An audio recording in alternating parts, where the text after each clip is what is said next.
warahmatullahi wabarakatuh. Perkenalkan, saya Nova Rahmawati SPD, Guru Fisika SMA Negeri Tulaan Kabupaten Pacitan.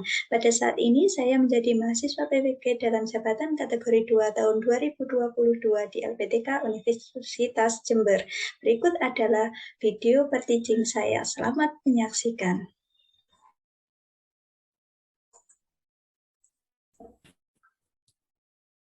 Assalamualaikum warahmatullahi wabarakatuh. Waalaikumsalam warahmatullahi wabarakatuh. Selamat pagi semuanya. Selamat pagi, Alhamdulillah. Sebelum kita mulai pembelajaran pada pagi hari ini, kita berdoa terlebih dahulu ya. Silahkan Ketua kelas dipimpin untuk berdoa, Kak Pipit. Ya, teman-teman, marilah kita berdoa dulu sebelum mulai kegiatan pada pagi hari ini. Berdoa mulai. Berdoa selesai. Oke, terima kasih ya untuk kegiatan pada pagi hari ini. Bagaimana kabarnya hari ini anak-anak? Alhamdulillah baik. Alhamdulillah baik. Sehat ya? Masih semangat hari ini untuk belajar lagi? Semangat Bu. Semangat ya, harus semangat. Pagi hari kita harus semangat. Nah, sebelum kita memulai pembelajaran, Ibu mau ngecek dulu. Ada yang tidak masuk hari ini anak-anak? Hadir semua. Hadir semua. Alhamdulillah. Berarti semuanya sehat, bisa mengikuti pembelajaran pada pagi hari ini ya. Sebelumnya Ibu share screen dulu untuk pelaksanaan pembelajaran pada pagi hari ini.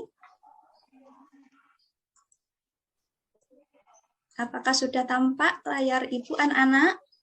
Ya, Bu. Sudah, Bu. Ya. Di kalian lancar ya jaringan dan juga perlengkapan untuk belajarnya, sudah siap semua? Insya Allah, Jauh ini lancar. Aman. Semoga aman ya sampai akhir pembelajaran. Nah, sebelum kita mulai pembelajaran pada pagi hari ini, Ibu akan menyampaikan tujuan pembelajaran dan juga profil belajar Pancasilanya. Tujuan pembelajaran yang pertama adalah melalui pembelajaran proyek pada pagi hari ini, kalian diharapkan mampu menganalisis potensi sumber energi. Yang kedua, melalui pembelajaran proyek, kalian diharapkan mampu merancang produk kreatif dalam bidang energi alternatif terbarukan. Sedangkan profil pelajar Pancasila yang kita kembangkan pada pembelajaran hari ini adalah beriman, bertakwa, berakhlak mulia, bernalar kritis, dan yang ketiga adalah gotong royong. Nah, sebelum lebih jauh kita membahas tentang energi alternatif, energi terbarukan, dan sebagainya, Ibu mau bertanya, kira-kira energi yang paling sering kalian gunakan atau kalian temui dalam kehidupan sehari-hari itu apa ya anak-anak? BBM, Bu. Listrik Bu. BBM. Oh ya, paling banyak kompor gas ya. Tadi ada yang menyebutkan listrik, ada yang menyebutkan BBM gitu ya anak-anak. Jadi dalam kehidupan sehari-hari itu kita paling dekat dengan energi listrik. Ibaratnya kalian mau mencharger HP pasti perlu energi listrik. Lalu ketika naik kendaraan ke sekolah, perlu bensin apa tidak motornya anak-anak? Perlu, Bu. Perlu. Jadi kita perlu untuk bisa kendaraan kita berjalan, kita tetap memerlukan bensin. Nah, kira-kira energi-energi tersebut seperti bensin, seperti listrik itu akan ada terus enggak ya selamanya? Dan berasal dari mana energi tersebut? Dari bagaimana? Ya, Kak Ayu silahkan. Dari fosil, Bu. Ya, dari fosil. Itu untuk yang apa, Kak Ayu? Untuk yang BBM apa yang listrik ya, Kak Ayu ya? Yang BBM, Bu. Oh, yang BBM dari fosil. Nah, kira-kira apakah sampai nanti kakek, nenek, anak cucu kita itu akan ada terus anak-anak? Tidak, fosilnya. Tidak, Bu. Pasti habis, lama-lama Bu. kan lama-lama habis kayaknya, Bu. Lama-lama habis ya, Kak Elvi, Iya, Kak Pipit, dan semuanya, Kak Dimas. Uang saku saya habis nanti. Aduh, itu gimana ya kalau uang saku kita habis? Nah, jadi gimana ya kalau gitu, kalau suatu saat, suatu ketika itu energi-energi tersebut itu bisa habis atau bisa tidak ada lagi, apa yang akan terjadi pada dunia ini? Nah, kita simak dulu ya video singkat berikut ini. Ibu tayangkan dulu, silahkan kalian simak dengan seksama.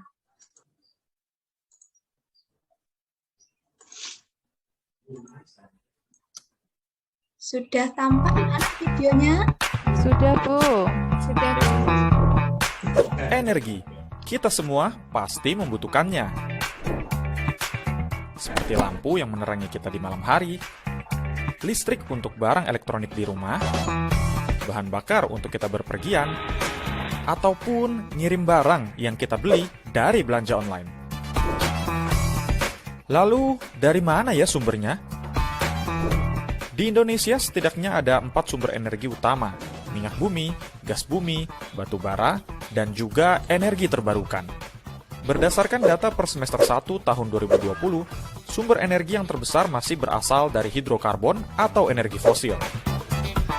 Namun saat ini berbagai negara, termasuk Indonesia, sedang berusaha mengurangi emisi karbon dioksida untuk memecahkan masalah perubahan iklim. Caranya melalui transisi energi dari energi fosil ke energi terbarukan. Meski begitu, proses transisi ini tidaklah mudah dan membutuhkan waktu yang panjang. Kenapa? Karena energi terbarukan tidak bisa serta-merta memenuhi semua kebutuhan energi kita yang begitu besar. Dalam proyeksi Rencana Umum Energi Nasional Indonesia, bisa terlihat porsi energi terbarukan pada tahun 2050 memang semakin besar, tapi kontribusi hidrokarbon juga masih signifikan. Nah, untuk menyediakan energi yang lebih bersih, perusahaan-perusahaan migas berupaya menghasilkan energi yang lebih efisien. Pemanfaatan gas bumi sebagai sumber energi fosil yang paling bersih juga terus didorong. Sebagai contoh, gas, jika digunakan pada pembangkit listrik, memiliki emisi karbon yang paling rendah dibandingkan pembangkit listrik tenaga diesel ataupun batu bara. Dalam produksi, pemanfaatan gas bumi sebagai energi bersih juga harus melalui serangkaian proses untuk membersihkan gas bumi dari zat pengotor seperti CO2, H2S, dan nitrogen, sehingga produk akhirnya tidak menjadi polutan. Salah satu teknologi untuk membuang zat pengotornya ini adalah melalui CCS dan CCUS agar tidak terlepas ke udara. Saat ini di Indonesia terdapat beberapa proyek percobaan terkait dengan CCUS yang berada di lapangan Limauniru di Sumatera Selatan, Gundi, Jawa Tengah, dan Sukawati di Jawa Timur, serta Tangguh EGR di Papua Barat. Nah, sudah tampak ya tadi videonya anak-anak? Sudah dilihat dengan seksama? Sudah, Bu. Nah, kira-kira dari video tadi, apa ya informasi yang kalian peroleh? Saya. Ya, silakan Kak Elmi juga disampaikan. Nggih. Bu, tapi nanti saya minta videonya ya, kartunya bagus. Siap, nanti Ibu kirimkan di grup ya, beserta link dan barcode-nya, biar kalian bisa menyimak ulang. Silakan disampaikan Kak Elmi. Ya. Nggih. Jadi itu menggambarkan pergantian energi dari energi fosil ke energi terbarukan. Nah, untuk Indonesia sendiri itu kan ada 4 sumber energi, baik itu minyak bumi, batu bara, gas bumi, lalu energi terbarukan. Nah, untuk sumber energi yang terbesar itu sendiri berasal dari hidrokarbon atau fosil, hidrokarbon atau fosil. Nah, untuk Indonesia dan juga beberapa negara itu harus berusaha untuk beralih ke energi terbarukan. Tujuannya untuk mengurangi emisi karbon yang ternyata dapat mempengaruhi dari perubahan iklim kita. Ngoten Bu, kurang lebih.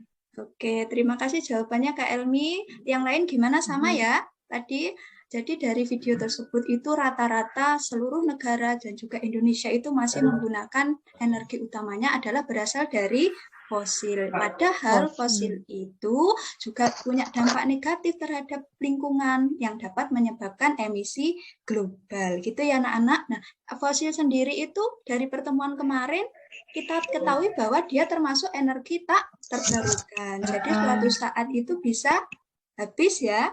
Jadi kalau kita gunakan terus-menerus atau kita gunakan semau kita, energi tersebut bisa habis. Lalu gimana ya kira-kira kalau energi tersebut habis? Nah, sebelumnya Ibu mau tanya lagi. Ketika di rumah memasak, Ibu kalian memasaknya pakai apa ya anak-anak? Coba disampaikan. Kompor gas, Bu. Kompor gas. Apa lagi? Minyak, Bu. Pakai kompor minyak. Tapi minyak tanah mahal, Bu. Di rumah saya pakai kayu, Bu. Langka, nggak ada yang jual lagi minyak tanah. Iya. Jadi di sini ibu-ibunya itu masaknya pakai kayu, ada yang pakai kompor gas, terus ada yang pakai kompor minyak tanah ya. Padahal minyak tanah sekarang sudah langka ya anak-anak ya. Harganya Ya, juga Bu. mahal kan? Mahal Ya, sekali. Mahal sekali, Bu. Kita pakai Sekarang- kompor listrik, Bu. Nah, iya. 13.000, Sekarang malah Bu. pakai kompor listrik itu Wah, Pak Imam minyaknya kaya itu. 13.000. Kompor listrik sudah Imam. maju ya. Jadi gitu ya anak-anak. Nah, padahal listrik, gas dan lain-lain itu kan juga termasuk dalam energi tak terbarukan atau berasal dari sumber hidrokarbon. Kira-kira bagaimana ya untuk mengatasi solusi masalah tersebut? Gimana coba kira-kira? Bu, saya pernah lihat di TV tuh Bu, ada yang pakai briket Bu, Ada yang Bisa pakai buat- briket? buat Oh, iya. menggantikan BBM sama LPG, sama gas LPG tuh Bu. Oke, jadi Kak Elvi pernah melihat berita di TV ya Kak Elvi, ada yang menggunakan briket sebagai energi alternatif. Coba kita Alternatif. simak ya biar yang lain tahu juga seperti Kak Elvi bagaimana penggunaan briket untuk energi alternatifnya. Ini Ibu Seorang tayangkan warga video Cisaga, berita Kabupaten sudah Ciamis tampak anak-anak menemukan dan sudah energi terdengar. alternatif berbahan Sudah. bakar Oke, sampah kita organik. simak bersama Usaha dulu arang ya. briket yang dirintis sejak tahun 2006 oleh Ujang Solihin kini mulai diterima masyarakat Jawa Barat dan Jawa Tengah. Sampah kerap menjadi masalah bagi masyarakat, namun bagi Ujang Solihin, sampah organik justru menjadi berkah dan pundi rupiah. Sampah organik dari seperti daun kering, kayu, tempurung kelapa ternyata mampu diubah menjadi sebuah energi alternatif untuk keperluan rumah tangga. Inilah arang briket yang diproduksi Ujang Solihin sejak tahun 2006 lalu. Energi alternatif mengganti BBM dan LPG ini ternyata cukup diminati masyarakat di wilayah Jawa Barat dan Jawa Tengah. Untuk memproduksi arang briket, pabrik ini mengumpulkan sampah dari lingkungan sekitar dan juga limbah pabrik kayu. Serpihan limbah pabrik kayu ini dikeringkan dan dibakar hingga menjadi arang. Selanjutnya sisa pembakaran limbah kayu ini dipilah dan dipisahkan dari material non-organik seperti besi agar tidak merusak mesin pengolah. Setelah dihaluskan dan diberikan tepung tapioka, bubuk arang ini pun dicetak menggunakan mesin. Penjemuran arang briket merupakan tahap akhir dalam proses pengerasan arang. Dalam sebulan, pabrik briket ini mampu memproduksi 9 ton arang dan dipasarkan ke sejumlah daerah di Jawa Barat dan Jawa Tengah. Dijual seharga Rp3.000 per kilogram, arang briket ini mampu bertahan hingga 8 jam untuk memasak. Tak heran seorang warga mengaku sudah 5 tahun menggunakan arang briket untuk keperluan memasak. Ai Herlina mengaku energi alternatif ini lebih aman dan lebih hemat untuk keperluan rumah tangga. Kalau menurut saya sih hemat daripada pakai minyak tanah, kan minyak tanah sekarang mahal. Kalau di sini sekitar 18.000 per liter. Kalau ini kan cuma 3.000 eceran 1 kilo. Yang lain takut lah, mahal lah. Kalau ini kan enggak. Sangat aman. Enggak takut meledak. Setelah digunakan keperluan memasak, limbah dari arang briket ini pun bisa digunakan sebagai pupuk organik bagi tanaman dan juga dijadikan abu gosok untuk mencuci piring. Teknologi energi alternatif berbahan sampah organik yang dirintis Ujang Solihin ini berbuah prestasi. 7 tahun lalu, Ujang Solihin menerima penghargaan Kalpataru dari Menteri Negara Lingkungan Hidup yang diserahkan langsung oleh Presiden Susilo Bambang Yudhoyono. Berbekal inovasi arang briket, pria 49 tahun ini seringkali diundang menjadi pembicara di berbagai wilayah di tanah air untuk memberikan ilmunya kepada masyarakat luas. Mantan anggota TNI ini berharap bisa membantu masyarakat kecil dalam kebutuhan energi alternatif rumah tangga dan membantu permasalahan pemerintah dalam pemanfaatan limbah sampah. Atas dedikasinya ini, ia pun dikenal masyarakat dan kalangan pejabat sebagai Jenderal Briket Sampah. Potensi sampah itu sangat luar biasa banyak. Kemudian sampah itu sendiri kita tidak perlu beli. Dan apabila kita semua masyarakat mau memanfaatkan, sangat bisa didaya gunakan itu sampah. Sehingga sampah-sampah itu sendiri bukan menjadi merusak alam, tetapi sampah bisa menghasilkan satu energi terbarukan. Yang kedua, lingkungan ini menjadi bersih. Ujang berharap energi alternatif berbahan sampah ini bisa diterapkan di lingkungan masyarakat sebagai solusi permasalahan sampah. Selain itu, di tengah kesulitan ekonomi yang dirasakan masyarakat saat ini, arang briket sampah ini bisa juga menjadi energi alternatif bagi keperluan rumah tangga dan industri yang murah meriah. Yopi Andreas melaporkan untuk NET. Ya, itu tadi anak-anak ada sebuah video berita tentang penggunaan energi alternatif dari limbah sampah. Nah, dari video tersebut kira-kira apa coba isinya, solusinya? Kalian dapat solusi enggak dari situ? seperti yang disampaikan Kak Elvi tadi ya. Siapa yang mau menyampaikan? Kak Elvi lagi? Oh, Kak Pipit, tadi silakan. sudah tahu, Bu. Coba yang lain. Ya, Bu. yang belum tahu coba. Kak Elvi tadi sudah tahu. Kak Pipit, silakan. Menurut saya itu tadi merupakan salah satu Bu, energi alternatif yang bisa kita gunakan supaya fosil yang lama-kelamaan akan punah itu nanti bisa awet. Jadi kita gunakan briket yang dibuat dari, kalau dari video tadi dibuat dari sampah-sampah, Bu. Seperti itu. Ya, betul sekali ya. Jadi tadi Pak Ujang Solihin dalam video tersebut yang ditayangkan di Net Jabar, beliau mengembangkan dan memanfaatkan sampah organik yang ada di lingkungan sekitarnya menjadi bahan bakar untuk memasak sebagai pengganti gas LPG dan juga kompor minyak. Jadi tidak perlu beli mahal-mahal gas LPG, tapi kita bisa memanfaatkan sampah tersebut. Nah, ini Ibu juga sudah ada contohnya anak-anak, briket yang sudah jadi. Bisa terlihat anak-anak briketnya? Sudah, Jadi Bu. briketnya itu seperti ini anak-anak. Kalau sudah jadi briketnya itu berupa kotak-kotak atau berupa lingkaran-lingkaran arang. Jadi nanti kalian bisa menggunakan briket ini untuk memasak, untuk berbagian, atau untuk kegiatan apa yang kalian perlukan. Jadi tidak perlu repot-repot beli gas, tapi kalian bisa membuat sendiri di rumah dengan cara yang sederhana dan biaya yang sangat murah. Begitu ya anak-anak. Nah, kalau begitu silakan kalian berkumpul dengan kelompoknya masing-masing ya, sesuai dengan kelompok yang kita sudah bagi kemarin menjadi 3 kelompok besar. Nah, jadi nanti silahkan kalian diskusikan bagaimana potensi yang ada di lingkungan kalian, kira-kira potensi apa yang bisa kalian manfaatkan atau yang kalian gunakan untuk membuat energi alternatif briket arang. Seperti kesepakatan kemarin ya, koordinator kelompok 1 Kak Ayu, koordinator kelompok 2 Kak Pipit, dan kelompok 3 koordinatornya adalah Kak Elvi. LKPD-nya sudah diterima semua anak-anak? Sudah, Bu. Oke, jadi di LKPD 4.1 silahkan kalian rancang bagaimana proses pembuatan briket berdasarkan potensi sumber daya yang ada di lingkungan kalian. Bisa dari limbah kayu, bisa dari limbah sampah, dan lain sebagainya. Gitu ya.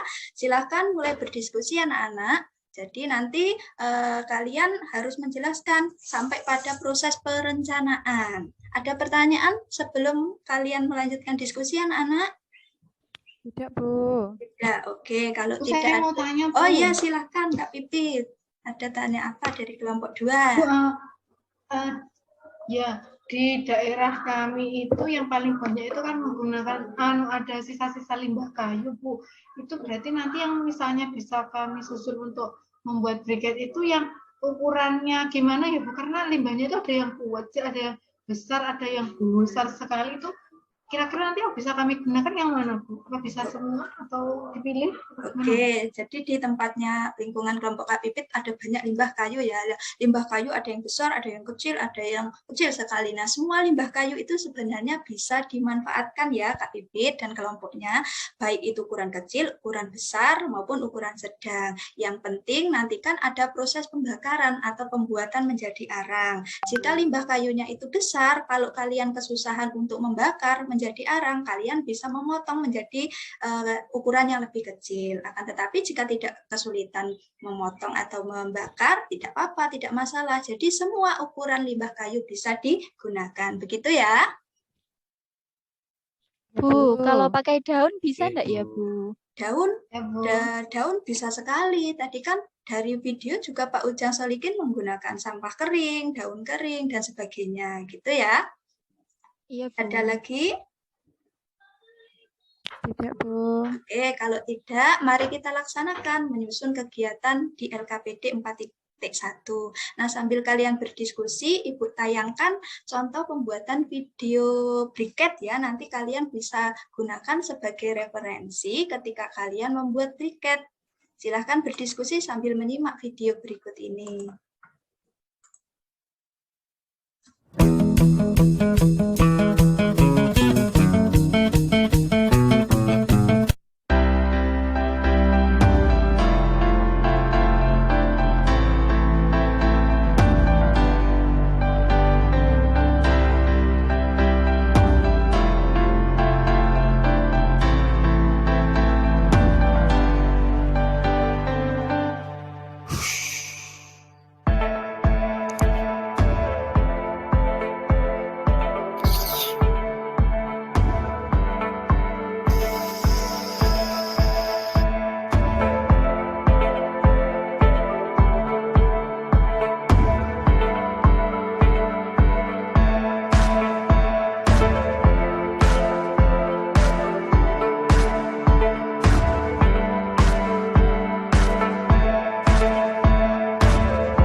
Oke, sudah selesai anak-anak diskusinya? Sudah, Bu. Sudah, coba sekarang kalau sudah, salah satu kelompok menunjukkan hasil diskusinya. Kelompoknya siapa yang mau menyampaikan coba? Saya, Bu. Oh ya, dari kelompok 1 ya Kak Ayu ya? Ya, siap, Bu. Oke, Kak Ayu mau share screen? Ya, Bu, boleh. Ya, silahkan. Oke, saya izin share screen ya, Bu. Oke.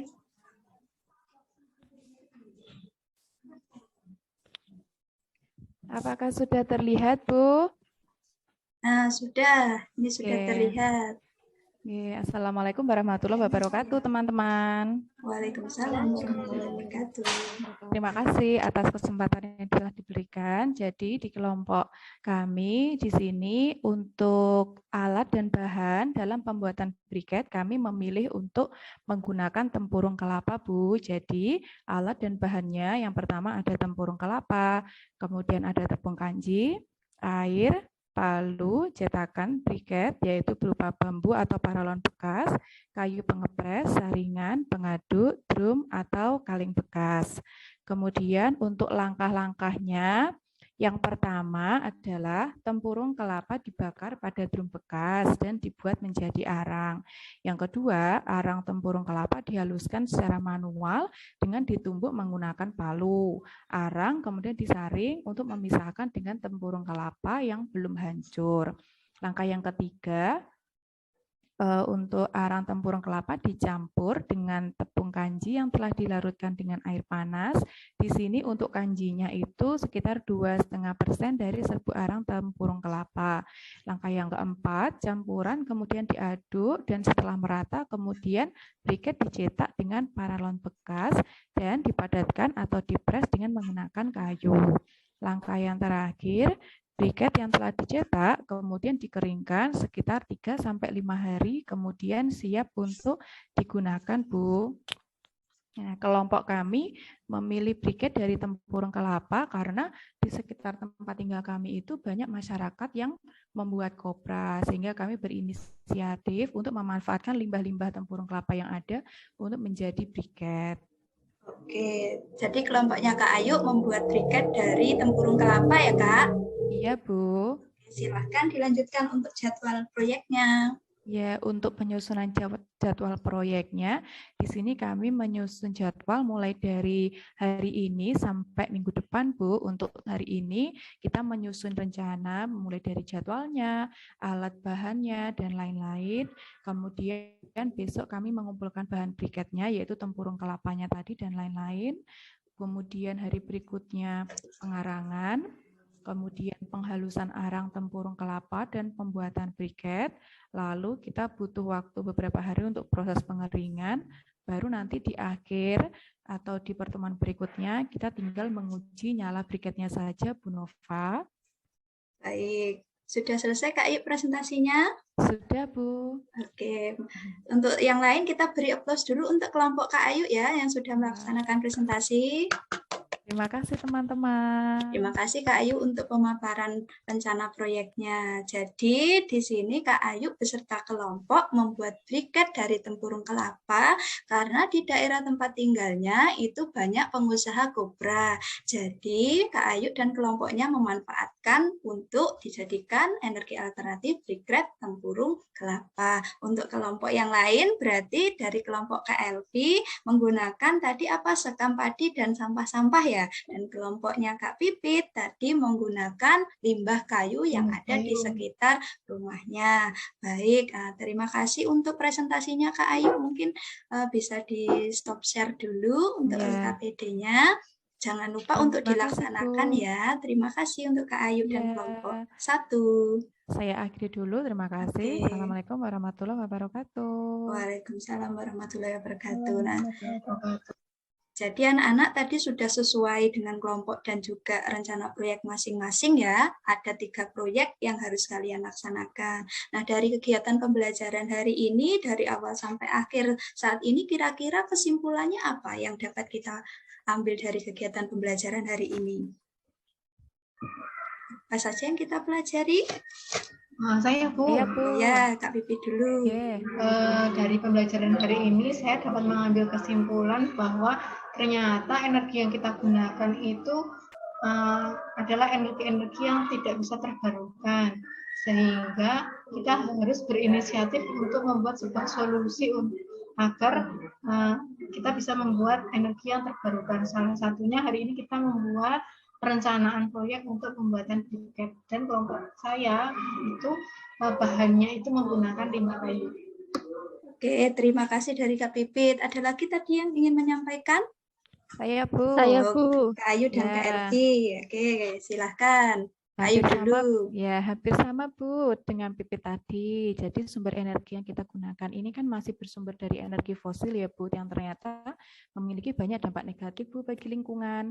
Nah seharusnya kita mulai berpikir untuk menggunakan energi alternatif yang terbarukan, salah satunya tadi menggunakan briket tadi Bu. Oke, terima kasih Kak Ayu. Jadi sama ya, hampir sama ya penggunaan energi alternatif. Terakhir untuk Kak Elvi, silahkan. Ya Bu. Saya cuma mau nambahi kalau briket itu bisa dibuat dari berbagai macam benda-benda atau limbah yang ada di sekitar kita. Bisa dari sampah daun, sampah kayu-kayu bekas pabrik, kemudian apalagi tadi tempurung kelapa dan sebagainya. Oke. Terima kasih Kak Elvi atas pendapatnya. Jadi memang ya anak-anak, sekarang ini kita mulai harus berpikir beralih ke energi alternatif. Yang mana selama ini kan kita masih menggunakan energi-energi yang bersumber dari fosil. Padahal energi-energi fosil itu memiliki dampak negatif bagi lingkungan yang bisa menyebabkan pemanasan global dan lain sebagainya. Nah, tadi solusinya adalah kita bisa melihat atau merefleksikan diri terhadap potensi yang ada di sekitar kita. Kita bisa memanfaatkannya menjadi sebuah energi alternatif yang murah, ramah lingkungan, dan juga ekonomis. Nah, dari pembelajaran hari ini mungkin ada yang ingin ditanyakan atau ada kendala untuk mempelajari dan perencanaan proyeknya, anak-anak? Minggu depan sudah harus dikumpulkan ya Bu hasilnya. Tanggal 14 itu loh Bu. Oh ya, jadi nanti untuk hari ini kita sampai perencanaan proyek. Nanti untuk pertemuan minggu depan, kalian sudah melakukan presentasi hasil briket dan juga uji nyala. Jadi nanti di rumah kalian melaksanakan pembuatan briket dengan kelompoknya sesuai dengan rencana yang sudah kalian susun. Seperti tadi ya, sudah ada tanggalnya. Jadi kalian di rumah itu membuat briketnya sampai briketnya kering. Lalu minggu depan, pertemuan depan kita presentasikan dan kita lakukan uji nyala bersama-sama. Mungkin ada lagi pertanyaan? Tidak ada? Oke, kalau tidak ada, berarti untuk pembelajaran hari ini Ibu rasa cukup. Jangan lupa ya, dikerjakan untuk pembuatan briketnya. Tetap semangat, tetap belajar, dan selalu jaga kesehatan. Nah, sebelum mengakhiri pembelajaran, agar ilmu yang kita pelajari hari ini menjadi berkah dan barokah, kita tutup dengan doa dulu ya. Silakan Ketua Kelas Kak Pipit untuk kembali memimpin berdoa. Ya teman-teman, mari kita berdoa agar pelajaran yang kita dapat hari ini bisa terserap ilmu semuanya. Oke, saya mungkin berdoa mulai. Berdoa selesai. Ya, terima kasih untuk hari ini anak-anak. Jangan lupa tetap semangat ya, jaga kesehatan di tengah pandemi COVID-19 ini. Ibu akhiri untuk pembelajaran hari ini. Sampai jumpa di pertemuan minggu depan. Akhir kata, wassalamualaikum warahmatullahi wabarakatuh. Waalaikumsalam warahmatullahi wabarakatuh. Terima kasih Bu. Iya, sama-sama anak-anak.